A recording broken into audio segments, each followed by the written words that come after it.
আল্লাহ নবী সাল্লাল্লাহু আলাইহি সাল্লাম বলছেন, কোন ঈমানদারের জন্য দুনিয়ায় যত সম্পদ, যত নিয়ামত, দুনিয়াবি যত নিয়ামত হতে পারে, আল্লাহর ভীতির পরে, ইবাদতের পরে, আমলের পরে, তাকওয়ার পরে, আখিরাতের বন্দিগির পরে দুনিয়াবি যত জিনিস মানুষের অর্জন হয়, তার মধ্যে রাসূলুল্লাহ সাল্লাল্লাহু আলাইহি ওয়াসাল্লাম বলছেন, একজন মুমিনের সর্বশ্রেষ্ঠ অর্জন দুনিয়াবি একজন নেককার স্ত্রী। হ্যাঁ, হাদিস, মাস্তাফাদাল মুমিন মিন বাদি তাকওয়াল্লাহ আল মারআতুস সালিহা। এক পবিত্রা, সতী, সাধ্বী, চরিত্রবান, নেককার, রবের সেজদা দেয়, মালিকের কোরআন পড়ে, নিজের ইজ্জতের হেফাজত করে, সম্ভ্রম রক্ষা করে, আবরু রক্ষা করে, নিজের পর্দার গুরুত্ব দেয়। আল্লাহ নবী সাল্লাল্লাহু আলাইহি ওয়াসাল্লাম বলেছেন, এটা কোন মানুষের দুনিয়ার শ্রেষ্ঠ অর্জন। দুনিয়াবি বাড়ি, গাড়ি, সম্পদ, অর্থ, বিত্ত, টাকা পয়সা, জায়গা, জমি, ক্ষমতা যা পাচ্ছে দুনিয়া, তার মধ্যে সর্বশ্রেষ্ঠ অর্জন। যুবক বন্ধু, আজ বুঝবা না, মোবাইলের নারী দেখা সহজ, রাস্তার নর্তকী দেখা সহজ, বেহায়া নারী দেখে দেখে তুমি তো মনে করছো খুব মৌজে আসো। না বন্ধু, যদি কোনোদিন বিবাহের পরে যখন দেখবা তোমার স্ত্রী 2 নম্বর, তোমার স্ত্রী চরিত্রহীন, তোমার স্ত্রী পরকীয়ায় আসক্ত, তোমার স্ত্রী মোবাইলে পরের পুরুষ দেখে আসক্ত, সেদিন বুঝবা বাপ, দুনিয়া কত কঠিন।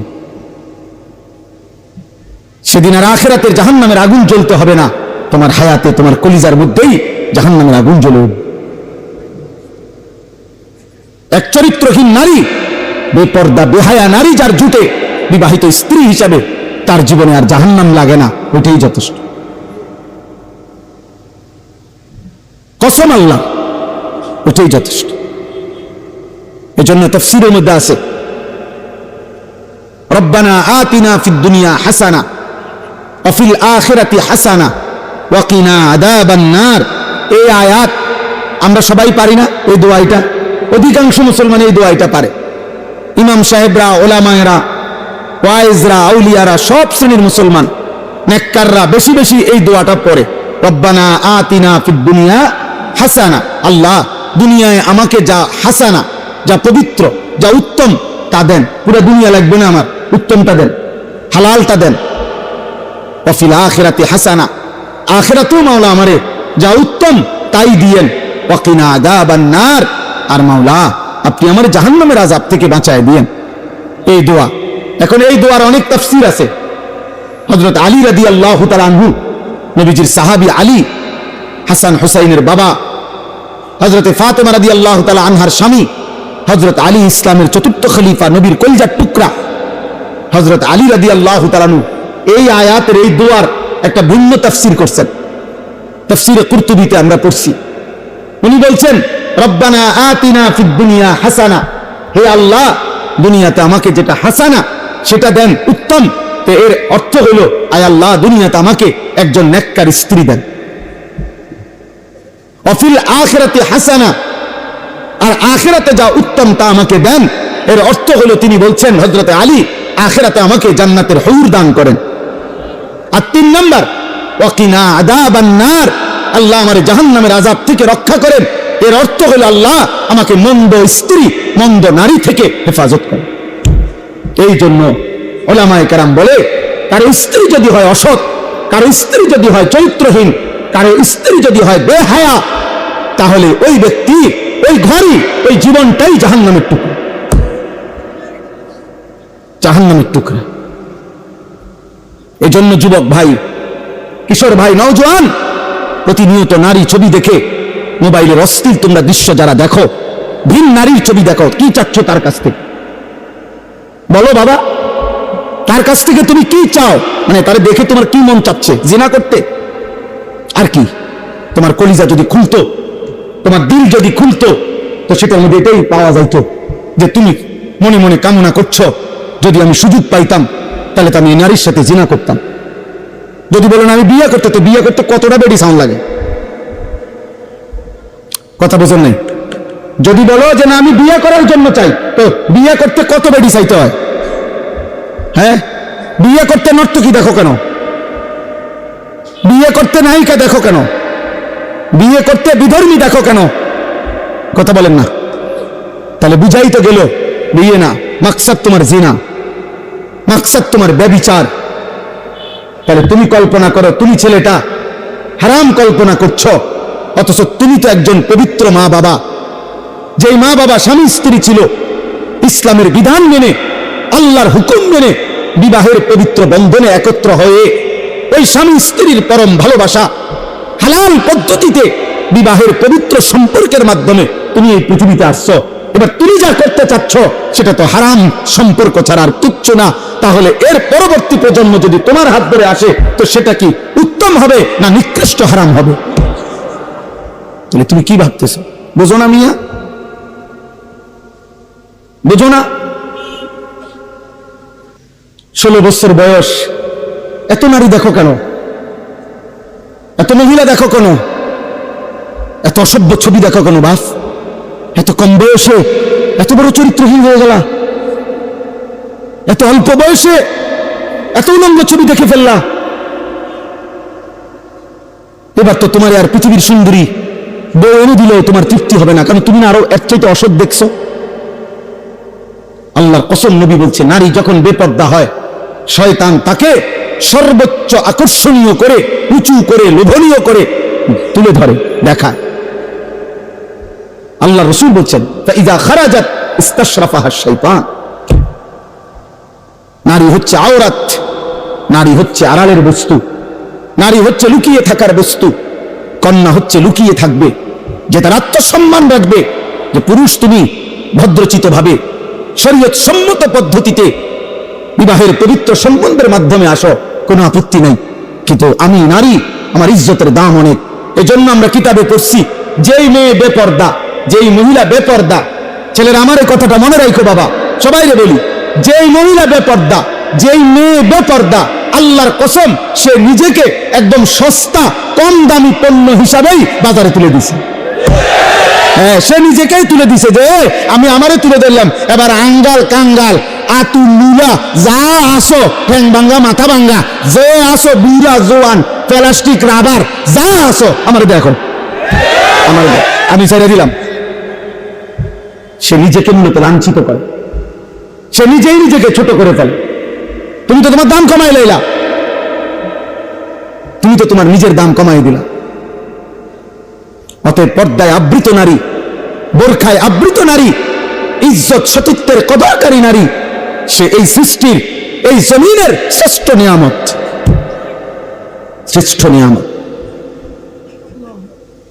এই জন্য আমি সব সময় বলি, আজও বলি, এই রফিক ভাইকে আরো বহুবার বলছি, শুরুর থেকে বলছি, আমি একেবারে প্রথম যেদিন মাদ্রাসা করছে তখনও বলছি যে 100% দ্বীন শরীয়ত, 100% পর্দা, 100% আখিরাত, এক মেয়ের, এক বোনের পর্দার ইজ্জতের 100% নিরাপত্তা যদি না দিতে পারেন, ব্যবস্থাপনা করতে না পারেন, তো মাদ্রাসা বন্ধ করে দিবেন। কোনোভাবেই যেন আখিরাত বরবাদ না হয়। আর 100% ইনশাআল্লাহ চেষ্টা করলে, আখিরাতের ফিকির করলে, তো ইনশাআল্লাহ আল্লাহ তাআলা তারাক্কি দান করবেন। আল্লাহ তাআলা এই মাদ্রাসা থেকে তাকওয়ার উপরে, ঈমানের উপরে, আখিরাতের ফিকিরের উপরে, বোনের ইজ্জত, আব্রু, পর্দা, সতীত্বের 100% হেফাজতের উপরে আল্লাহ কবুল করেন, কবুল করেন।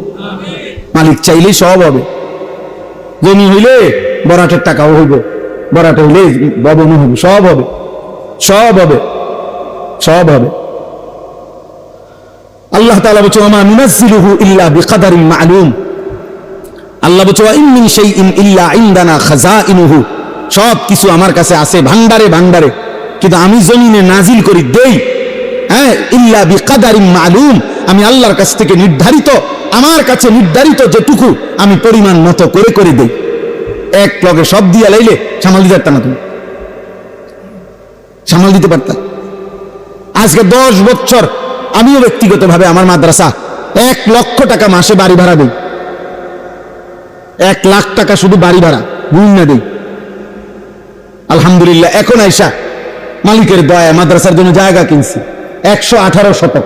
আলহামদুলিল্লাহ, ভাবছি, স্বপ্ন দেখতেছি, আশা করছি ছেলেদের জন্য মাদ্রাসা হবে আলাদা, সকল কিশোর নওজোয়ান, স্কুল কলেজ ইউনিভার্সিটির ছেলেদের জন্য সর্বস্তরের মুসলমানের জন্য আলাদা মাদ্রাসা করবো ইনশাআল্লাহ, আশা করছি ওইখানে পৃথক পৃথক। যে আসবে যখন দিন শিখবে তখন, যার সময় যতক্ষণ দিন শিখবে ততক্ষণ। যে যখন আসবে 1 ঘন্টা আর 100 ঘন্টা আল্লাহর দিন শিখবে, কিছু না কিছু শিখবে। মেয়েদের জন্য আলাদা ক্যাম্পাস করা যায়। আজকেও আলহামদুলিল্লাহ আমার মাদ্রাসায় স্কুল কলেজ ইউনিভার্সিটির ছেলেদের কোর্স 3 দিন ব্যাপী প্রশিক্ষণ কোর্স চলতেছে, এখনো চলতেছে আলহামদুলিল্লাহ।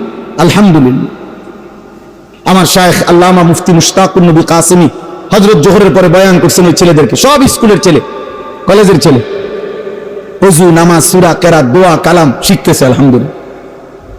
হ্যাঁ, আমার খুলনার হযরত আরিফ বিল্লাহ হযরত মাওলানা মুফতি নুরুল আমিন সাহেব, বাংলাদেশের একজন শ্রেষ্ঠ বুজুর্গ, উনিও আসছেন আসরের সময় হযরত বয়ান করে দোয়া করে এরপরে হযরত নোয়াখালী মাহফিলে গেছেন। এই জন্য বন্ধু আল্লাহর দিকে ফিরে। নওজোয়ান ভাই, গুনাহের মধ্যে ইজ্জত নাই দোস্ত, সম্মান হয় না বাপ। তোমরা যারা বিকৃত চুল রাখো, গুনাহ আর নারী ছবি আর অস্থিরতা নিয়ে গান বাদ্য নিয়ে পড়ে থাকো, এই হাসি ঠাট্টা কৌতুক মজাক অবসর বিনোদন, বন্ধুদের আড্ডা, মোটরসাইকেলের ঘোরাগাড়ি, মেয়ের পিছনে কুত্তার মতো পিছনে থাকা, হ্যাঁ নারীর পিছনে দিন রাত, এ কুকুরের স্বভাব। বিশ্বাস করো ভাইয়া, বিশ্বাস করো, এটা বইতে কিতাবে আমি নিজে পড়ছি। এই নওজোয়ান, এটা কুত্তার স্বভাব, কুকুর সবকিছুতে মুখ দেয়, এটা বইতে আছে। কুত্তার স্বভাব এটা, কুকুর সবকিছুতে মুখ দেয়। এজন্য চরিত্রহীন যুবক, তার কাছে সব বেড়িয়ে ভালো লাগে, কালা বেড়ি দলা বেড়ি জিডা দেখে হাতে তৈরি ভালো লাগে। এটা মুসলমান না হিন্দু না বৌদ্ধ না ইহুদি না খ্রিস্টান না নাস্তিক না মুরতাদ, আমার তো তা না ভালো লাগবে, এটা বেড়ি তো আর কি। তার আহারে চরিত্রহীন কামড়া করলা কি? এ তো আখলাক কুকুরের আখলাক। কুকুর সবকিছুতে মুখ দেয়, কুকুর বিরিয়ানিতেও মুখ দেয়, পায়খানাতেও মুখ দেয়। ফিরে আসো বাপ, আখলাক সুন্দর করো, এমন সুন্দর চেহারা নষ্ট করো না, এমন সুন্দর আখলাক নষ্ট করো না বাপ। আরেকবার দুনিয়ায় তুমিও আসবা না, আমিও আসবো না। এই পৃথিবী একবারই, তোমার আমার, এক রাত একবারই আসে, হায়াত একবারই, একবারই আসে, আর আসবে না। অতএব আজকে এই আয়াতের বক্তব্য এটা। তো রাসূলুল্লাহ সাল্লাল্লাহু আলাইহি সাল্লাম যখন কোরআনের মাধ্যমে যেখানে কোরআন তেলাওয়াত করেন, তো মক্কার কুরাইশ একজন কাফের সর্দার ছিল, এই খুব দ্রুত আর এই 5 মিনিটে বলে ফেলি, নজর ইবনে হারেস তার নাম। সেও ছিল কাফের সর্দার। সে করছে কি, সে ইরান মানে পারস্য গেছে ব্যবসার জন্য। তো পারস্য ব্যবসা গিয়ে দেখছে ওইখানে বিকাল হইলে সন্ধ্যা হইলে বিভিন্ন জায়গায় জায়গায় মজমা বসে, মানে লোকজন জমাট হয়, সমবেত হয়, আর একজন গায়িকা নর্তকী সুরে সুরে গান গায়, নাচে, বাদ্যযন্ত্রের তালে তালে সে কিচ্ছা কয়, পুরান যুগের কাহিনী গল্প এগুলারে তালে তালে কয়। হ্যাঁ, সে নাচেও বাদ্যও বাজে, আবার ওই পুরান আমলের বানান্না গল্প কাহিনী কিচ্ছা এগুলো বলে সে। আর বাকিরা খুব মনোযোগ দিয়া মজা করা, খুব বড় বড় চোখে তাকাইতেছে, হ্যাঁ কি মর্মান্তিক কথা কইতেছে। আল্লাহ, আসলে তো বেডি চায়, বুঝেন না? হ্যাঁ হ্যাঁ, আমরা বুঝি না। আপনি বয়স হয়ে গেছে, আপনি উনারে জিগাবেন, আপনি চাচা কি করেন টেলিভিশন চা দোয়ানে? না, আমরা কি আর এই বয়স আসিনি, কদ্দুর খবর শুনি। আপনি চাচা খবর শুনেন, খবর মানুষের চোখ দিয়ে নি শুনে, মানুষে শুনে কি চোখ দিয়া না কান দিয়ে? তা আপনি চাই রয়েছেন কেন? আপনি যেহেতু খবরই শুনবেন তো ভালো কথা, ফিস দিয়ে বইয়েন, বোঝেন না কথা। চেয়ার ঘুরে সেদিকে বসেন, টেলিভিশন যেদিকে আপনি রুমটা দিকে বসেন, আওয়াজ আইলেই তো সারছে। আপনার খবরের তো দরকার, তো আপনি খবর কানে ঢুকলেই তো হইলো। আপনি না বলে খবর চান, আপনি না বলে খবর শুনেন। অতএব এটা অনেক বড় বিষয়। তো এই লোকটা নজর ইবনে হারেস কাফের, এ দেখছে এটা, কি রে, এটা তো একটা সাংঘাতিক জিনিস। মানুষ সব গুল হইয়া বসে, বড় বড় চোখ করে, বড় গভীর মনোযোগ দিয়া শুনে এবং খুব লড়ে সরে এবং খুব টাইল মারে, এটা তো একটা ঠিক আছে। সে তখন চড়া দামে এইখান থেকে ইরান থেকে একটা দাসী, ও এরকম যে গায়িকা, বাদ্যের তালে তালে নাচে, সুন্দরী, আবার ওই কিচ্ছা কাহিনী এগুলো কয়, এরকম একজন দাসী সে কিনে নিছে মক্কা। নাউজুবিল্লাহ।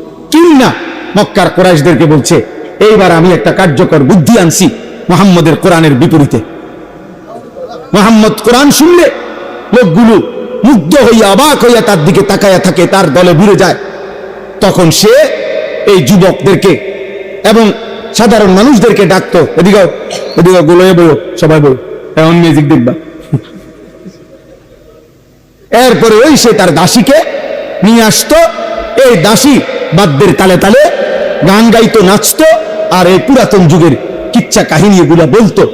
এই কথা করে কিছু দুষ্ট প্রকৃতির লোক, দুষ্ট প্রকৃতির কিছু যুবক, কিছু মানুষ তার সাথে ভিড়ে গেছে। আর সে তারা খুশি যে যে মুহাম্মদের কোরআনের বিপরীতে আমরা এই গান, এই নাচ, এই গায়িকা, এই গানের আসর, এই বাদ্যযন্ত্রের আসর জমায় দিলাম। নাউজুবিল্লাহ। এই ঠিক তখন আল্লাহ তাআলা কোরআনুল কারীমের এই আয়াত নাজিল করে আল্লাহ তাআলা সতর্ক করছে, আমিনান নাসি মান ইয়াশতারি লাহওয়াল হাদিস লিয়ুদিল্লা আন সাবিলিল্লাহ বিগাইরি ইলমিন। আল্লাহ বলেন, বন্ধু আপনাকে জানিয়ে দিলাম, কিছু নিকৃষ্ট মানুষ আছে এমন, যারা প্রতিনিয়ত গান, বাদ্য, অনর্থক কিস্সা কাহিনী, অপ্রয়োজনীয় কথা, অসার, অবান্তর, অপ্রয়োজনীয় গল্প, কৌতুক, ঠাট্টা, বিনোদন, মস্কারি, এই বেহুদা কথাবার্তা, গান, বাদ্য, নাচ, বাদ্যযন্ত্র, গায়িকা, গানের আসর এগুলো জমিয়ে সংগ্রহ করছে, মানুষকে জমা করছে। কেন? লিয়ুদিল্লা আন সাবিলিল্লাহ, আল্লাহর পথ থেকে পথভ্রষ্ট করার জন্য। বিগাইরি ইলমিন, মূর্খতাবশত। ওরা মনে করছে ওরা বুদ্ধিমান, না, আসলে ওরা মূর্খ।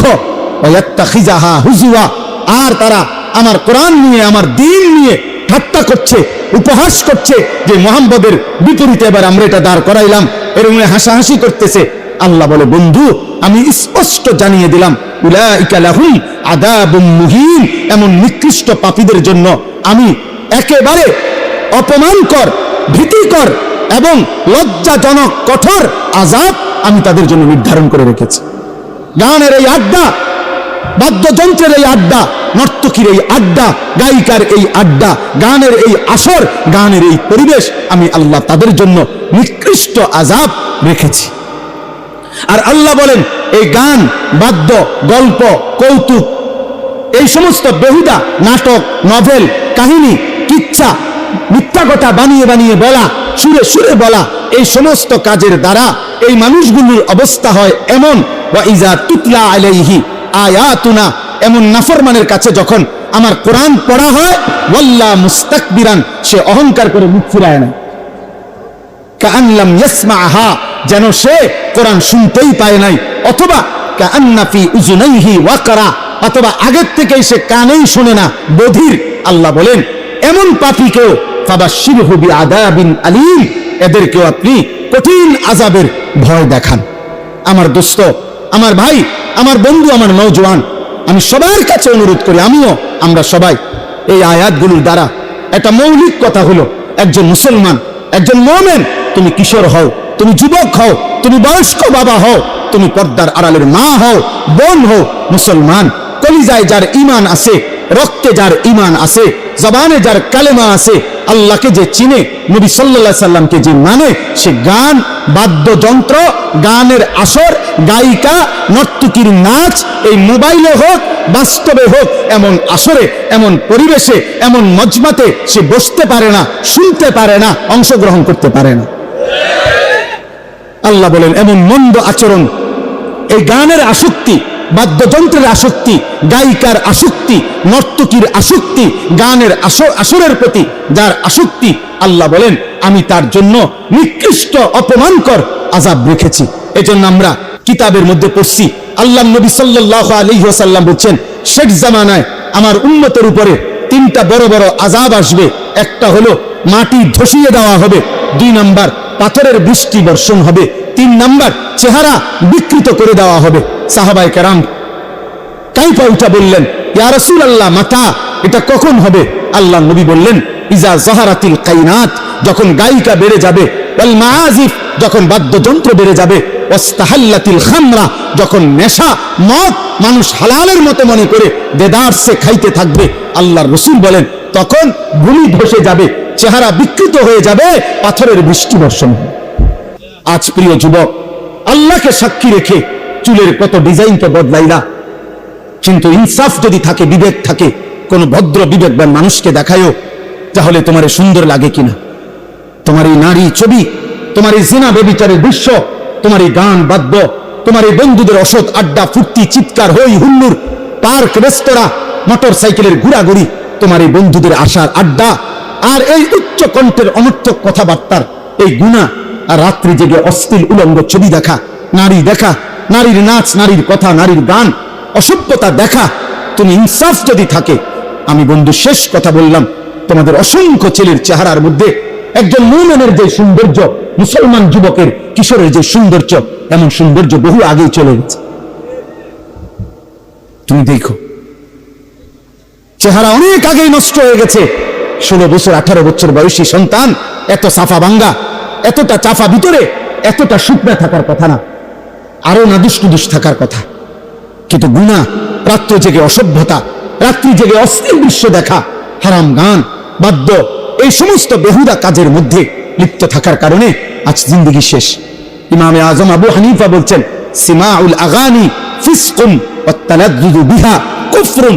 বাবা আপনাদেরকে বলি, চায়ের দোকানে বসে যারা নাটক সিনেমায় ওই গান আর বাদ্যের আওয়াজ শুনেন, আল্লাহর কসম ইমামে আজম আবু হানিফা বলছে, গান শোনা প্রকাশ্য পাপ, আর গানের শুনে কেউ যদি মজা পায়, স্বাদ পায়, আহ আহ কি কইল রে, আতলারে, এরকম পাওলারে, ঠ্যাংলারে, এরকম হাতলারে, আছে না এমন মানুষ, এরকম নড়ে চড়ে। আল ইমামে আজম আবু হানিফা বলেন, গান শুনে কেউ যদি এরকম মজা পায়, স্বাদ পায়, কুফরুন, এটা কুফুরি, এটা কুফুরি, এটা কুফুরি, এটা কুফুরি বাপ।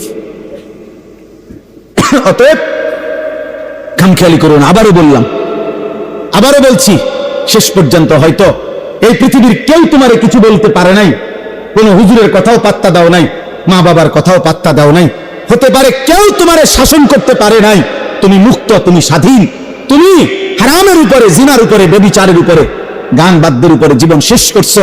কিন্তু দোস্ত আমার, বন্ধু আমার, ওই মালিক কিন্তু তোমারে ছাড়বে না, ওই মালিক ছাড়বে না বাপ। এজন্য একজনও যদি বুঝে থাকো, তুমি বদলাও, তুমি বদলাও, সেজদা করো, নামাজ পড়ো, জিকির করো, আল্লাহর কাছে দোয়া করো, কোরআনুল কারীমের তিলাওয়াত শোনো, কোরআন পড়ো, কোরআনের মধ্যে ডুবে যাও, অথবা হালাল কোনো রোজগারে লেগে থাকো। এতক্ষণ মুসলমান এত লম্বা টাইম ফালতু কাজ করে না বাপ। এই 3 ঘন্টা 6 ঘন্টা 9 ঘন্টা দিনের পর দিন তোমরা যারা বেহুদা নষ্ট করছো, এগুলো দিয়ে যদি দুনিয়া কামাই করতা তাহলেও কিছু টাকা রোজগার হতো। তুমি যদি মাটি কাটতা তাইলেও কয়টা টাকা পাইতে, তুমি যদি মুড়ি বাজদা, সিরা বাজদা, তাইলেও কিছু টাকার সিরা বেচতে পারত। কিন্তু অনাদরে, অবহেলায় না দুনিয়া কোনো হালাল উপার্জন করলা, না আখিরাত কোনো উপার্জন করলা, নষ্ট করে দিলা। এই রাত আর আসবে না, আল্লাহ আমাদেরকে হেফাজত করেন। মানুষের জিন্দেগির সবচেয়ে বেশি পরিবর্তন নজরের বরকত, চোখের বরকত। বিষয়টা তো এটাই সত্য যে আসলে জনপ্রিয়তা, সুনাম, খুব পরিচিতি, আসলে এটা তেমন কিছুই না, আহামরি কিচ্ছু না। আখিরাতের বিবেচনায়, পরকালের বিবেচনায়, আখিরাতের হিসেবে জনপ্রিয়তার কোনো 2 পয়সাও মূল্য নেই। আমারে যদি 1 কোটি মানুষও চিনে, তাহলে আমার কবরের আযাব মাফত, তাহলে আমি এটা দিয়ে করবো কি? আমি তো কোনো প্রার্থী না, আমার তো কোনো মার্কা নাই, তাহলে দুনিয়াবি কোনো পদ পদবীরও আমি প্রার্থী না, তাহলে আখিরাতে তো আমার কবরের আযাব মাফ হবে না। আমারে যদি 1 কোটি মানুষ, 10 কোটি মানুষও চিনে, আপনাদের কারো কবরের আযাব মাফ হবে? তাহলে আমার পরিচিতি দিয়ে আপনাকে কি লাভ? আমারে চিনলে আমনে লাফাইলে কি লাভ? চিনে আমারে লাফান আমনে। এই জন্য আসলে এই জনপ্রিয়তা, এগুলো দিয়ে বক্তা শ্রোতা কারো কোনো ফায়দা নেই, আসলেই নেই। আখিরাতের দৃষ্টিতে ধোঁকা। ওয়ামাল হায়াতুদ দুনিয়া ইল্লা মাতাউল গুরুর। আল্লাহ তাআলা বলছেন আখিরাতের জীবন ধোঁকা। এজন্য প্রিয় ভাই, নওজোয়ান, বয়স্ক বাবা, সবাইকে অনুরোধ করি আল্লাহর কথা মহব্বতের সাথে আখিরাতের প্রেরণা নিয়ে মনোযোগ দিয়ে শোনা উচিত, মনোযোগ দিয়ে শোনা উচিত। এটাই বাস্তবতা। এজন্য আমি অনুরোধ করছি সব ছেলেরা, যার যেটুক সম্ভব হয় বসে শুনলে, চেহারার দিকে তাকায়া শুনলে বরকত হবে। যদি ভিজা না থাকে, প্রয়োজনে যদি কষ্ট করে হলো জুতা, নিজেদের জুতা একসাথ করে, তো এটার উপরে বসো। কিন্তু বাস্তব কথা হলো আল্লাহর কথা বসে শুনলে, মনোযোগ দিয়ে শুনলে, চুপ থেকে শুনলে আল্লাহ তাআলা ওয়াদা দিছে এটা বরকত হবে। আল্লাহর আদেশ কোরআনুল কারীমে আছে, আল্লাহ তাআলা আদেশ করছে ফাসতামিউ লাহু ওয়া আনসিতু। আমার কথা যখন বলা হয়, পড়া হয়, আমার কোরআন, তখন তোমরা মনোযোগ দিয়ে শোনো এবং চুপ থাকো।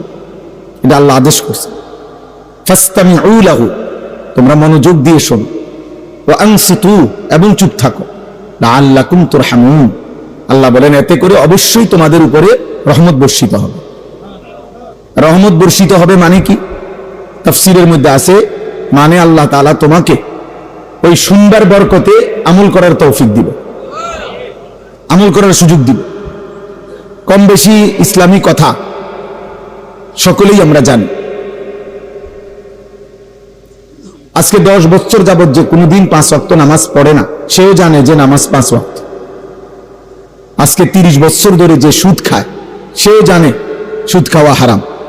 তাহলে এইটুকু জানা তো যথেষ্ট না, বরং জানাটা তখনই সার্থকতা যখন তা আমলে পরিণত হয়। এই জন্য ভাই, এতটুকু সবাই জানে, এরকম কম বেশি কথা সবাই জানে। এর জন্য বক্তা আয়েশা যা বলবে আপনারা তাই জানেন। কোনো গুনাহ করা যাবে না, কোনো নেকি ছাড়া যাবে না। কবর, হাসর, মিজান, ফুলসিরাত, আখিরাত, ঈমান, আমল, সেজদা, আল্লাহর গোলামি, বন্দিগি, একটা একটা গুনাহ ছেড়ে দেওয়া, এই কথা এই যে তো জানেন। তাহলে আর নতুন কি বলতাম? নতুন করে কি বলবো? কিছুই বলার নেই। যুগ যুগ ধরে, 1450 বছর ধরে নবী সাল্লাল্লাহু আলাইহি ওয়াসাল্লাম, সাহাবায়ে কেরাম, আউলিয়ায়ে কেরাম, উলামায়ে কেরাম, আল্লাহর প্রিয় বান্দাগণ যা বলে গেছেন তাই কথা। আজও এই তাই কথা, কিয়ামত পর্যন্ত এগুলোই কথা। কিয়ামত পর্যন্তই নামাজ 5 ওয়াক্ত, কিয়ামত পর্যন্তই রোজা ফরজ। যেটা হারাম এটা হারাম, আল হালালু বাইয়িন ওয়াল হারামু বাইয়িন। নবী সাল্লাল্লাহু আলাইহি ওয়াসাল্লাম বলেন, যা কিছু হালাল তা স্পষ্ট, যা কিছু হারাম তাও স্পষ্ট। মানে আমি স্পষ্ট বলে গেছি। নবীজি বলছেন, তারাকতুকুম মুহাজ্জাতান বাইদা। নবীজি সাল্লাল্লাহু আলাইহি ওয়াসাল্লাম বলেন, উম্মত, এই 23টি বছরে আমি তোমাদেরকে সকাল দিবা নিশি যত কথা বলছি, সব কিছু মিলিয়ে আমি তোমাদেরকে একটি আলোকিত, যখন সূর্য সকালে উঠে আকাশ একদম ফর্সা আলোকিত হয়, পরিষ্কার হয়ে যায়, এক বিন্দু মেঘের কোনো ছিটে ফোটাও নাই, অন্ধকারাচ্ছন্নতা নাই, একদম পরিষ্কার ধবধবে আলোকিত সূর্যের প্রখর দিন। নবীজি বলেন, আমি এমন একটি দিনের উপরে আমি রাসূল তোমাদেরকে রেখে গেলাম, লাইলুহা কানাহারিহা, যে দিনের উপর আমি তোমাদেরকে রেখে যাচ্ছি তার রাত দিনের মতোই বরাবর। অর্থাৎ দিনের আলোয় যত মাসআলা, তার সমাধান যেমন আমি বলেছি, রাতের অন্ধকারে একাকিত্বেরও যত মাসআলা হইতে পারে, যত প্রশ্ন হইতে পারে এক মানুষের জীবনে, ঘরে, পরিবারে, স্ত্রী, সংসারে, একান্ত স্বামী স্ত্রী সম্পর্কে, সন্তানাদির ক্ষেত্রে, রাতের গভীরে অন্ধকারে, আমি রাসূল তাও 100% পরিপূর্ণ বলে গেছি, কোনো কিছুই অস্পষ্ট রাখি নাই। সাহাবায়ে কেরাম সাক্ষী দিছেন আরাফাতের ময়দানে, আরাফার ময়দানে হজ্জের সিজনে 9 জিলহজ হজ্জের দিন 1.25 লাখ সাহাবী একসাথে সাক্ষী দিছেন, হে নবী, আমরা আপনার কাছ থেকে পুরো দিন বুঝে পাইছি। আদাইতার রিসালা, আপনি আপনার উপরে রিসালতের দায়িত্ব পূর্ণ আদায় করেছেন। বাল্লাগতার রিসালা আদাইতাল আমানা, আপনি আপনার উপরে আমানত আদায় করেছেন। ওয়া কাশাফতাল গুম্মা, আপনি সমস্ত অন্ধকার আলোকিত করে দিয়েছেন। ওয়া নাসাহতাল উম্মাহ, আপনি আপনার জাতিকে শতভাগ পূর্ণ নসিহত করেছেন। ওয়া জাহাদতা ফি সাবিলি রাব্বিক, আপনি আপনার রবের পথে দিবানিশি জিহাদ করেছেন। অর্থাৎ আমরা আপনার কাছ থেকে হালাল হারাম, করণীয় বর্জনীয়, কিয়ামত পর্যন্তের জন্য যা দরকার তা বুঝে পাইছি। হাদিসের মধ্যে আছে আল্লাহর নবী সাল্লাল্লাহু আলাইহি সাল্লাম একদিন ফজরের নামাজের পরে শুরু করছেন মসজিদে নববীতে বয়ান, সাহাবাদেরকে নসিহত। সেদিন তিনি মাগরিবের নামাজের পূর্ব পর্যন্ত এক টানা, ফজর থেকে মাগরিব এক টানা নবী সাল্লাল্লাহু আলাইহি সাল্লাম শুধু নামাজ পড়ছেন আবার বসছেন, নামাজ পড়ছেন আবার বসছেন, এইভাবে লম্বা বয়ান করছেন। সাহাবী আবু যায়েদ আনসারী তিনি বলেন, কিয়ামত পর্যন্ত যা হবে এই সৃষ্টি জগতে তার সবকিছু তিনি সেদিন আমাদের সামনে পেশ করেছেন।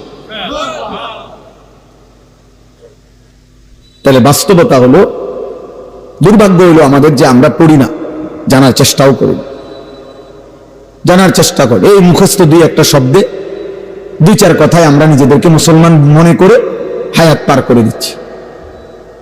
নিজস্ব খেয়াল খুশি মতো অনেকে নামাজ পড়ে 30 বছর 40 বছরে একটা বার যাচাইও করে নাই কোনো উপযুক্ত আলেমের কাছে যে হুজুর আসলে নামাজটা হয় কিনা, হুজুরটা হয় কিনা, সুন্নাত মোতাবেক আদায় হচ্ছে কিনা।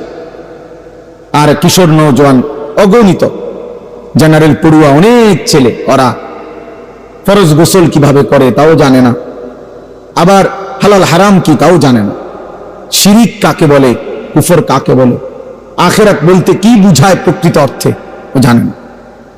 কত শব্দ উচ্চারণ করলে ঈমান চলে যায়, কত বিশ্বাস লালন করলে ঈমান চলে যায়। আহা, সে তো জানেও না, সে বুঝেও না, সে তো বুঝেও না। শুধু আমি জানি আমি মুসলমান, না রে ভাইয়া, এত ছোট্ট কথা, ইসলাম এত সহজ হয়ে গেলে 23 বছরে তাহলে নবী সাল্লাল্লাহু আলাইহি সাল্লাম কি করলেন? এত বড় কোরআন, তাইলে 30 পারা কোরআন 23 বছরে কেন নাজিল করলেন? রাসূলুল্লাহ সাল্লাল্লাহু আলাইহি ওয়াসাল্লাম দিবানিশি তাহলে কি বললেন, কেন বললেন, কার জন্য বললেন? এই জন্য বাস্তবিক অর্থে ইলম, মাদ্রাসা, কোরআন সুন্নাহর জ্ঞান, এটার থেকে উম্মত মুসলিম সম্প্রদায় কিয়ামত পর্যন্ত কোনোদিন বিমুখ হইতে পারবে না।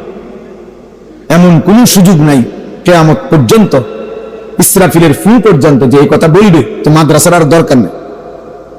এখন আমরা সব বুঝি, এমন হবে না। প্রতিনিয়ত তো নতুন বাচ্চা জন্ম নিচ্ছে, ওদের দিন, ওদের ঈমান প্রতিটা বছর পার হয়, মানে কোটি কোটি মানুষের উপর দিয়েই একটা বছর পার হয়। 14 বছরওয়ালা 15 বছরের হয়, 3 বছরের বাচ্চা 4 বছরের হয়, 60 বছরের চাচা 61 বছর হয়, 70 বছরের চাচা 71 বছর হয়। তাহলে এই একটা বছর, একটা সময়, একটা রাত তো বিভিন্ন বয়সী কোটি কোটি মানুষের উপর দিয়ে কি হয়, পার হয়। ছেলেরা, আমি আবারও বলছি, মোবাইল নিয়ে অসভ্যতা করো না। তোমার মতো ফালতু লোক না শুনলে ভালো, তুমি চলে যাও ভাই।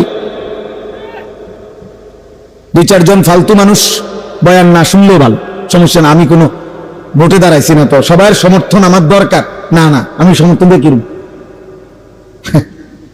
ওই মৌলানা হাফেজ রফিক বলছে না, এটা আসলেও সত্য। আমার ভালো করে মনে পড়লো, অনেক পিছনের অনেক স্মৃতি মনে করাই দিল। আমি এখানে এসেই আমি বললাম যে উজু করবো, একজনে বললো যে সামনে মাদ্রাসা আছে। আমি না, এই তো এনে আমাকে এর বাড়ি আছে, আমি তো এই বাড়িতে খানা খাইছি না, আবার জমু কেন? মানে আমি ইচ্ছা করে বুঝছি যে আমি চিনছি, ওর নাম কি জানো, হাবিব। হ্যাঁ, তাহলে আমি তো ওর বাড়ি চিনি। এখানে আমি আসছি, এই মসজিদে বয়ান করছি, 20 জন 50 জন মানুষের সামনে বয়ান করছি, কত 20-25 জন। হ্যাঁ, খালাস, কোনো সমস্যা নাই দোস্ত। সেদিনও আনিসুর রহমান, আজও আনিসুর রহমান। টাইটেল দিয়া কোনো লাভ নাই, ধোকা ধোকা। আন্তর্জাতিক খ্যাতি সম্পন্ন মুফাসসির কোরআন, এগুলো আমগো বাংলাদেশের সব বক্তায় আল্লাহর মেহেরবানি খনি। আন্তর্জাতিক মুফাসসির কোরআনের সবচেয়ে বড় খনি হলো বাংলাদেশ। জেন দিয়ে আমরা লালা দিবেন দে পারি খনিটা খনি। সেদিন একজনে বলতেছে, এক বক্তার নাম বলতেছে দেখি মাইকে, ভারত বাংলাদেশ বিজয় করে তিনি এখন আমাদের এলাকায় আসছে। আমি খাইছে রে, ভারত বাংলাদেশ বিজয় হয়ে গেল, আমরা জানলাম না কেউ। এত বড় ঘটনা ঘটে গেল, এত বড় ভারত বিজয় হলো কোন দিন? দোস্ত, কোনো কিছুই না। একজনের জন্য যে পরিমাণ গুরুত্ব, 1 লক্ষের জন্য সেই পরিমাণ গুরুত্ব। রাসূলুল্লাহ সাল্লাল্লাহু আলাইহি ওয়াসাল্লাম বলেছেন, ফাওয়াল্লাহি লা আন ইয়াহদিয়াল্লাহু বিকা রাজুলান ওয়াহিদান খায়রুন লাকা মিন হুমুরিন নাআম। নবী সাল্লাল্লাহু আলাইহি সাল্লাম বলেন, আল্লাহর কসম, নবীজি বলছেন, আল্লাহর কসম, তোমার দ্বারা একজন ব্যক্তি, রাজুলান ওয়াহিদান, একজন ব্যক্তি হেদায়েত পাওয়া, আল্লাহর পথ পাওয়া, গোটা আরবের সমস্ত দামি উট তোমাকে হাদিয়া দেওয়া, উপঢৌকন দেওয়ার চাইতে কোটি গুণে উত্তম। কয়জন? একজন। কোরআন শরীফে সূরা ইয়াসিনের মধ্যে আছে 3 জন রাসূল একটি এলাকায়, আমাদের নবীজির আগে একটি অঞ্চলে 3 জন রাসূল একসাথে ঈমানের দাওয়াত দিছে, দিবা নিশি দাওয়াত দিছে এক এলাকায়। সেই ইনতাকিয়া শহরে 3 জন রাসূল, ফাআজ্জাজনা বিসালিসিন ফাকালু ইন্না ইলাইকুম মুরসালুন। এই 3 জন রাসূল মিলে দাওয়াত দিছে, রাসূল তার আল্লাহর পক্ষ থেকে। কিন্তু 3 জন রাসূলের দাওয়াতে, দিবা নিশির মেহনতে, এক বেলার বয়ান না, 1 ঘন্টার ওয়াজ না, দিনের পর দিন, মাসের পর মাস আল্লাহর দিকে ডাকছে মানুষকে। শেষ পর্যন্ত কোরআনে আছে সূরা ইয়াসিনে, ওই 3 জন রাসূলের দাওয়াতে ঈমান আনছে, ওনাদের অনুসারী হইছে কেবল 1 জন। কয়জন? ওয়াজাআ মিন আকসাল মাদিনাতে রাজুলুন, রাজুলুন মানে একজন লোক। এই হাবিবে নাজ্জার একজনই মানুষ, একজন। তাহলে এটাই মূল বিষয়। প্রিয় ভাই, প্রিয় নওজোয়ান, হিসাব কিন্তু আখিরাতের হিসাব, আখিরাতের হিসাব। তোমার হিসাব আখিরাত, আমার হিসাবও আখিরাত। আখিরাতের কেমন হলো, আখিরাতের কি হবে, সেটা দেখার বিষয়। ওয়াল্লাযীনা ইউতুনা মা আতাউ ওয়া কুলুবুহুম ওয়াজিলাতুন আন্নাহুম ইলা রাব্বিহিম রাজিউন। আল্লাহ বলেন, আমার প্রিয় বান্দা তারা, যারা আমার দেওয়া সমস্ত নিয়ামত, শরীর, স্বাস্থ্য, জীবন, যৌবন, সুস্থতা, ইজ্জত, সম্মান, প্রভাব, প্রতিপত্তি, পদ, পদবি, ঘর, সংসার, স্ত্রী, সন্তান, ছেলে, মেয়ে, বাড়ি, চাকরি, ব্যবসা, লেনদেন, জমি জমা, ফল ফুল, ফসল, সবকিছু আমি আল্লাহ যা দিলাম, তার সবকিছু যারা আমার পথে ব্যয় করে, আমার পথে ব্যয় করে, আমার নির্দেশনা মতো ব্যয় করে, আবার সাথে সাথে এ কথাও অন্তরে অন্তরে ভয় করে যে আমারে আল্লাহর কাছে ফিরতে হবে, কষ্ট তো করতেছি, হায় আমলনামা ডান হাতে জানি মিলবে নি, মিজানের পাল্লায় নেকি ভারী হবে কিনা, ফুলসেরাত পার হইতে পারবো কিনা, এই ভয়ে ভয়ে হাসরের মাঠের যে সেজদা দেয়, হালাল হারাম বাইসা চলে, বিবি বাচ্চাকে ঈমান আমলের উপরে রাখে, হারাম রোজগার করে না, খোদার কসম আল্লাহ বলেন, উলাইকা ইউসারিউনা ফিল খায়রাত, আমার এমন বান্দাদেরকে আমি আল্লাহ 24 ঘন্টা কল্যাণের দিকেই নিয়ে যাচ্ছি। অহুম লাহা সাবিকুন, তারা জান্নাতের রাস্তায়, কল্যাণের রাস্তায় পৌঁছে গেছে, জান্নাতের দরজা পর্যন্ত গেছে গা তারা। ফেরেশতা দরজা খুললেই জান্নাত, দরজা খুললেই জান্নাত। এজন্য আমি অনুরোধ করছি নওজোয়ান ভাই, কোনোভাবেই এই খ্যাতির মোহ, এই পদ পদবী, এই শাহওয়াত, তোমাদের এই নিজস্ব মনের চাহিদা, খেয়াল খুশি মতো চলা জীবন, দোস্ত আমার, এটা সুস্থ স্বাভাবিক জীবন নয়, সুস্থ স্বাভাবিক জীবন নয় ভাইয়া। ফেসবুকের একটা জিন্দিগি, তোমার একটা ছবি ফেসবুকে আসছে, এর মধ্যে সফলতার কিচ্ছু নেই, ফেসবুকের সাথে সফলতার কোনো সম্পৃক্ততা নাই। ফেসবুক মানুষের নিয়ন্ত্রিত, ফেসবুক কতগুলো মুশরিকের নিয়ন্ত্রিত, ইউটিউব কতগুলো মুশরিকের নিয়ন্ত্রিত। তাহলে এখানে কি আর আহামরি কি, আহামরি কি?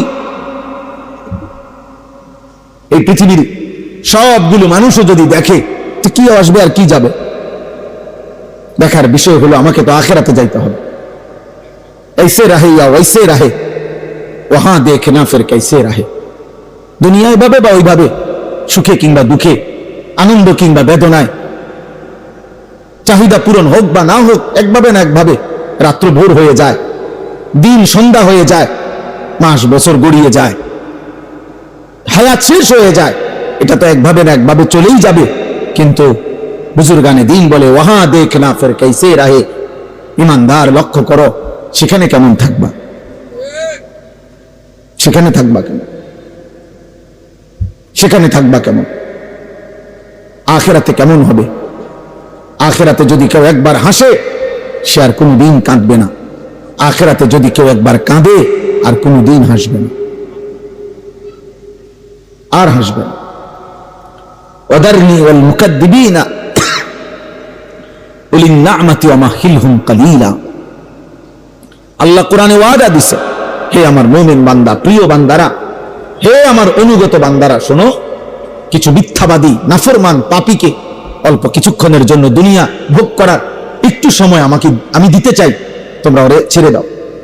দেও মদখোর, নেশাখোর, সুদখোর, কিস্তিখোর, হারামখোর, এই মুশরিক, বেঈমান, নাফরমান, মুনাফিক, আমার দুশমন, আমার সেজদা, বন্দেগী, ইবাদত, আমলের ছিটে ফুটাও নাই এমন বেঈমানদেরকে একটু দুনিয়া ভোগ করতে দাও।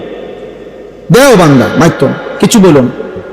আল্লাহ আমাদের ইমানদারকে সান্ত্বনা দিস, ইমানদার শোনো, পরে আমি 50 বছর, 60 বছর অথবা 40-70 বছর অল্প কয়েকদিনের একটা হায়াত কিছু খাইতে পড়তে দেব, কিছু দুনিয়া ভোগ করতে দেব, কিন্তু আমি ওয়াদা দিচ্ছি মুমিন তোমার কাছে, চোখ বন্ধ হলে কবরে, এরপরে আর অনন্তকাল আর কোনদিন নাফরমান বেঈমানকে এক ঢোক পানিও দেব না, আর এক লোকমা খাবারও দেব না।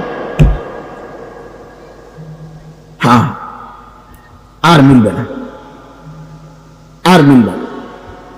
লা ইউফাত্তারু আনহুম ওয়া হুম ফীহি মুবলিসুন। আল্লাহ বলছে জাহান্নামী জাহান্নামের আযাবের 1 সেকেন্ড কোনদিন বিরতি মিলবে না, কোনদিন তার মুখে হাসি ফুটবে না, হাসি ফুটবে না। তালফাহু ওয়ুজুহাহুমুন নার ওয়া হুম ফীহা কালিহুন। আল্লাহ বলছে জাহান্নামীকে প্রত্যেক মিনিটে মিনিটে আল্লাহ মাফ করে দেন, প্রতি মিনিট মিনিট কড়াই আর তেলের মধ্যে যেভাবে কই মাছ, তেলাপিয়া মাছ এক এক পিঠ চাপ দিয়া দিয়া এরপরে ভাজি করে, আল্লাহ বলছে কোরআনে জাহান্নামীর গাল, চামড়া এইভাবে ফেরেশতারা আগুনের মধ্যে চাপ দিয়া দিয়া পোড়াইতে থাকে। অহুম ফিহা কালিহুন, চেহারাটা বিভৎস, কালো, মলিন হয়েছে। আর আল্লাহ বলবেন আলাম তাকুন আয়াতি তুতলা আলাইকুম ফাকুনতুম বিহা তুকাজ্জিবুন। আল্লাহ বলবেন নাফরমান বান্দা, আমার কোরআন, আমার বিধান, আমার কথা তোমার কাছে বারবার পৌঁছানো হয়েছিল। কত বক্তা কইল, একবার জোহরের পরে, একবার আসরের পরে, একবার মাগরিবের পরে, একবার এশার পরে, একবার শেষবারে, এভাবে বছরের পর বছর বলল। মসজিদের জুমায় কত ইমাম বয়ান করলো, কত আউলিয়া মাশায়েখ চোখের পানি ফেলে ফেললে, তোমার কানে জাহান্নামের কথা পৌঁছাইছিল। ফাকুনতুম বিহা তুকাদ্দিবুন। তুমি প্রতিবার আমি আল্লাহর কথাকে, আমার আযানের ধ্বনিকে, আখিরাতকে মিথ্যা মনে করেছে, মিথ্যা মনে করেছে। তুমি মনে করছো কেউ মাতে না দেখা আমি আল্লাহ কিছু বলবো না? না বান্দা, তোমার গুনাহ আর নাফরমানি হয়তো তোমার বাবা ছেড়ে দিছে, আমি ছাড়বো না। তোমার অসভ্যতার, নষ্টামি, নোংরামি, চরিত্রহীনতা, লাম্পট্য, বেহায়াপনা, নারী, ছবি, অশ্লীল দৃশ্য, গান, বাদ্য, গায়িকা, নর্তকী, মোবাইলের অশ্লীল ছবি, আর রাস্তার ভিন নারী, তোমার এই রং তামাশার এই ফুর্তির জিন্দিগি, আল্লাহ বলেন হতে পারে তোমার মা শেষ পর্যন্ত কিছু আর বলে নাই, বাবা বলে নাই, এই পৃথিবীর সবাই ছেড়ে দিছে, আল্লাহ বলছে কসম বান্দা আমি ছাড়ব না। সুম্মা লাতুসআলুন্না ইয়াওমাইদিন আনিন নাঈম। আমার দেওয়া 24 ঘন্টার প্রতি সেকেন্ডের নিয়ামত যা আমি দিয়েছি বান্দা, তার প্রত্যেকটা পাই পাই আমি জিজ্ঞেস করব, আমার একটা একটা নিয়ামতের হিসাব দিতে হবে, একটা একটা নিয়ামতের হিসাব দিতে হবে। আল্লাহ তাআলা বলছে, এই জন্য দোস্ত নিজের চালাক ভাইব না বাপ। কোন মিথ্যাবাদী, কোন পাপী, কোন চরিত্রহীন, কোন লম্পট, কোন বেনামাজি, কোন বেহায়া, কোন হারাম উপার্জনকারী, সুদ, ঘুষ, কিস্তি, অবৈধ রোজগারকারী, ওজনে কম দেন, ধোকা দেন, প্রতারণা করেন, আপনি কখনোই চালাক ভাববেন না। লোকে আপনাকে মানুষ বলে না, বরং আপনার পাপের নামে আপনাকে চেনে। হ্যাঁ, আপনি বোঝেন না আর কি। আপনি সুদ খান, মানুষ আর আপনার মানুষ সামনে পারুক অথবা পিছনে হইলো আপনার সুদ করে বল, আপনার সুদ করে বল। যে নাফরমান নেশা করে তোমারে আর কেউ মানুষ বলে না, তোমাকে মানুষ নেশাখোর বলে, মদখোর বলে, গাঁজাখোর, ফুট্টাখোর, বাবাখোর, ইয়াবাখোর, হারামখোর, হারামখোর, হারামখোর বলে। তোরে আর মানুষ বদনসিব আর কোনদিন তোকে ভদ্র নামে ডাকে না, তোর কপালে আর ইজ্জতের কোনো শব্দ জোটে না, নিজের কপাল নিজে পুড়ে দিলা। হ্যাঁ, বেবিচারী বলে, জিনাকার বলে, নারীর পিছনে পিছনে ঘুরে, উলঙ্গ ছবি দেখে দেখে ঘুরে। পৃথিবী বোঝে না মনে করছো? সবাই বোঝে বাপ। তুমি যেমন ভাত খাও, আমরাও তো ভাতই খাই। হ্যাঁ, তামাশা ভাইব না। গুনাহ, অসভ্যতা আর অশ্লীলতার পরেও যারা হাসে, মনে রাখবা তোমার ব্রেনের সমস্যা, তুমি প্রতিবন্ধী, তোমার মানসিক সমস্যা। তোমার বিবেক হয়তো মরে গেছে অনেক আগে, তুমি জানো না। তোমার দিল অন্ধকার হয়ে পাথর হয়ে গেছে, হয়তো তুমি জানো না। তোমার কলিজা উল্টে গেছে। আল্লাহ নবী বলছে কিছু নাফরমান পাপী, এটা দোস্ত বারবার এটা ভাবা উচিত, প্রিয় ভাই, ভাবা উচিত, একবার হলেও ভাবা উচিত। আল্লাহ নবী সাল্লাল্লাহু আলাইহি ওয়াসাল্লাম বলেন, কিছু মানুষ গুনাহ করতে করতে তার অন্তর উল্টানো কলসির মতো হয়ে যায়। যে কলস উল্টাইয়া ফেলে এবং উল্টা পিঠে আলকাতরা লাগায় ফেলছে, এবার আর ওই উল্টা পিঠে এক ফোঁটা পানিও আর জমে না। আল্লাহ নবী বলেন, এই নাফরমান পাপ করতে করতে তার অন্তর এভাবে উল্টানো কলসির মতো হয়ে যায়, যার কারণে একটা পর্যায়ে গুনাহ এত পরিমাণ জমে গেছে দিলে, নাফরমানি এত পরিমাণ জমছে, নামাজ না পড়তে পড়তে, হালাল না খাইতে খাইতে বছরের পর বছর চলে গেছে। একটা বছর পার হয়ে গেছে, 365 দিন কোন দিন 5 ওয়াক্ত নামাজ পড়ে নাই, কোন দিন ফজরের নামাজ পড়ে নাই। বছরের পর বছর প্রতিদিন ব্যবসা করতেছে, প্রত্যেক দিন ওজনে কম দেয়, প্রত্যেক দিন মিথ্যা বলে, প্রত্যেক দিন কাস্টমারকে ঠকায়, প্রতিনিয়ত সুদের লেনদেন করছে, স্ত্রী প্রতিদিন বেপর্দা, ঘরে প্রতিদিন টেলিভিশন চলছে। আল্লাহ নবী বলেন, একদিন দিল যদি উল্টে যায়, আল্লাহ যদি দিলটা উল্টায়া ফেলে উল্টা কলসির মতো, তো লা ইয়ারিফু মারুফান ওয়ালা ইউনকিরু মুনকারান, ওই নাফরমান আর কোনদিন নেক কাজকে নেক হিসাবে চিনবে না, গুনার কাজকে গুনাই মনে করবে না। প্রিয় ভাই, এটাই বাস্তবতা। অনেক ছেলে আছে তোমাদের যারা ভুলেই গেছেন, অনেক বাবা আছেন যারা ভুলেই গেছেন যে ফজরের নামাজ কোন মুসলমানের উপরে ফরজ। এত লম্বা সময় ফজরের নামাজ কোনোদিন পড়েন নাই, যার কারণে আল্লাহ বলছে, নাফরমান বান্দা ঠিক আছে, ঘুমিয়ে থাকো, তোমারে আর কোনোদিন উঠাবো না। এই নাফরমানি করতে করতেই একদিন জাহান্নামে পৌঁছিয়ে দেব। এমন অনেক মানুষ আছে যাদের কোনোদিন আর মনেও পড়ে না যে সুদ খাওয়া হারাম, গালি দেওয়া হারাম, বেপর্দা হওয়া হারাম। আহা, আল্লাহকে এইভাবে ভুলে যাওয়া, আখিরাতকে এইভাবে ভুলে যাওয়া, কবরকে এইভাবে ভুলে যাওয়া, নিজের দায়িত্ব কর্তব্য করণীয় ভুলে যাওয়া, বিশ্বাস করেন এটা জীবনের সবচেয়ে বড় পরাজয়। এটা এক মুসলমানের জীবনের সবচেয়ে বড় দুর্ভাগ্য যে সে আল্লাহ ভুলে গেছে, সে তার আখিরাত ভুলে গেছে, সে তার কবর ভুলে গেছে, সে তার পরকাল ভুলে গেছে। কোরআনে আল্লাহ বলছেন, ওয়ালা তাকুনু কাল্লাযীনা নাসুল্লাহা ফাআনসাহুম আনফুসাহুম, আমার বান্দা এই পরিমাণ আমি আল্লাহকে ভুলে যেও না। বেশি দিন আমাকে ভুলে গেলে আমি আল্লাহ একদিন তোমার আত্মপরিচয় তোমাকে ভুলিয়ে দেব, আর কোনো দিন তোমার মনে পড়বে না তুমি মুসলমান। তোমার মৃত্যু হবে, তোমার আখিরাত হবে, তোমাকে আল্লাহর সামনে দাঁড়াইতে হবে, এই কথাটাই তুমি ভুলে যাবে। আর এটা যদি ভুলেই যাও তখন তুমি নেকি করবা কেমনে? আখিরাতের কথা যদি মনেই না পড়ে নেকি করবা কেমনে? বলে হুজুর না একবারে বলছি না তো, শুক্রবারে তো আসেন, আপনি যে শুক্রবারে আসেন আর কি ওয়াদের নামাজ পড়েন এটা আমরা দেখি, আপনার নামাজের কি শুরু আমরা দেখি, আমরা জানি।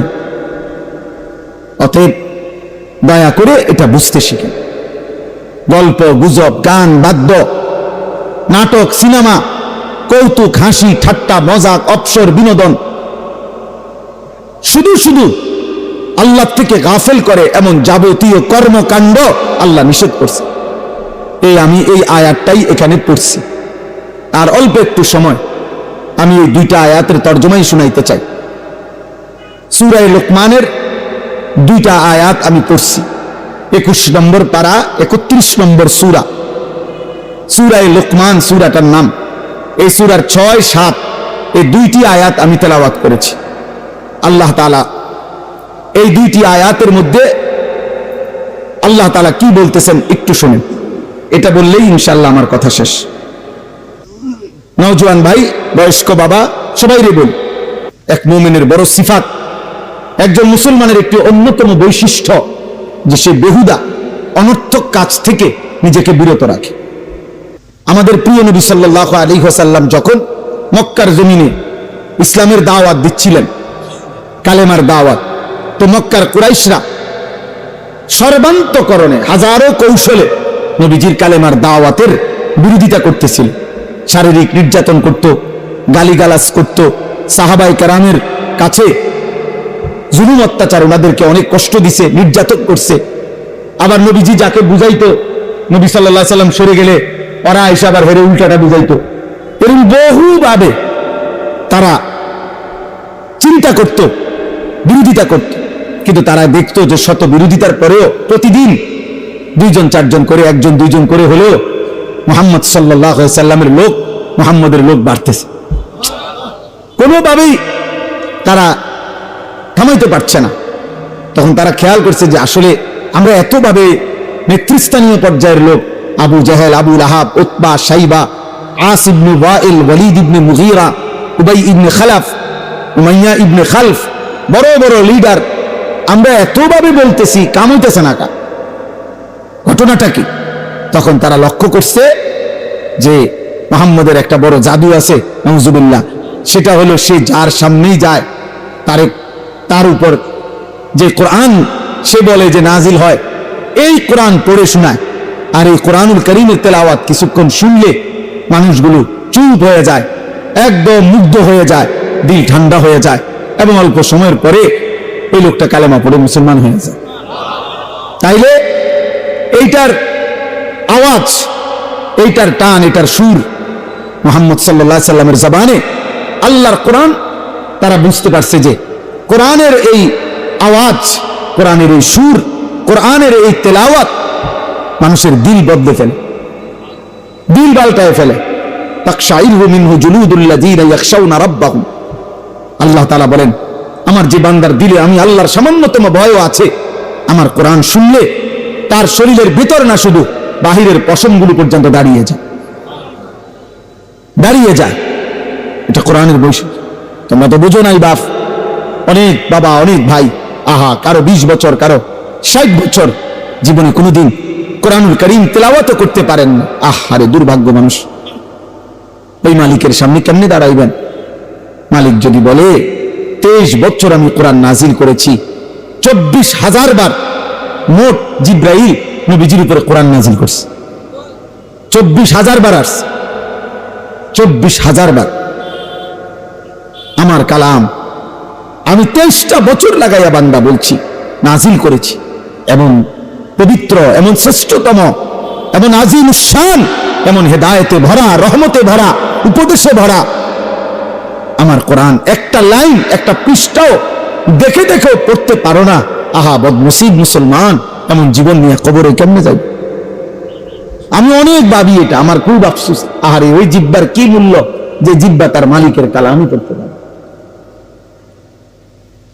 ওই মুসলমান কত লক্ষ কথা বলল, অথচ সে তার রবের কথাই বলতে পারে। যে তারে জিব্বা দিলেন, যে তারে জবান দিলেন, যে তাকে ঠোঁট দিলেন, যে তাকে প্রতিনিয়ত কথা বলার যোগ্যতা দিচ্ছেন। আর রহমান আল্লামাল কোরআন খালাকাল ইনসান আল্লামাহুল বায়ান। আল্লাহ বলছেন, আমি তো মানুষ সৃষ্টি করেছি, আমি তো তার ভাব, তার হৃদয়ের ভাষা, তার হৃদয়ের কথা বুঝায় বলার মতো শতভাগ যোগ্যতা আমি আল্লাহই দিয়েছি, আমি দিয়েছি। আলাম নাজআল লাহু আইনাইন ওয়া লিসানান ওয়া শাফাতাইন। আল্লাহ বলে, বলো না বান্দা, আমি কি তোমাকে দুইটা চোখ দেই নাই? আমি কি একটা জিহ্বা দেই নাই? আমি কি আল্লাহ তোমাকে দুইটা ঠোঁট দেই নাই? আমি দিছি বান্দা, আমি দিয়েছি। মুসলমানের যে মেয়েরা মাদ্রাসায়, এই আয়েশা সিদ্দিকা মহিলা মাদ্রাসা, এই বালিকাদের এই মাদ্রাসা, একদিন হাসরের ময়দানে টের পাবেন। ছোট্ট মাসুম যে মেয়ের আল্লাহর কোরআন পড়ে, সেই পৃথিবীর হাজারো রূপসী সুন্দরী বাহিরে বেপর্দার বেহায়ার জীবন যারা কাটায়, তাদের চাইতে রবের কালাম পড়ে যে কন্যা, হিজাবে ঢাকা, বোরখায় ঢাকা, এমন পবিত্রা কন্যা, সে এই কায়নাতের সর্বশ্রেষ্ঠ নারী।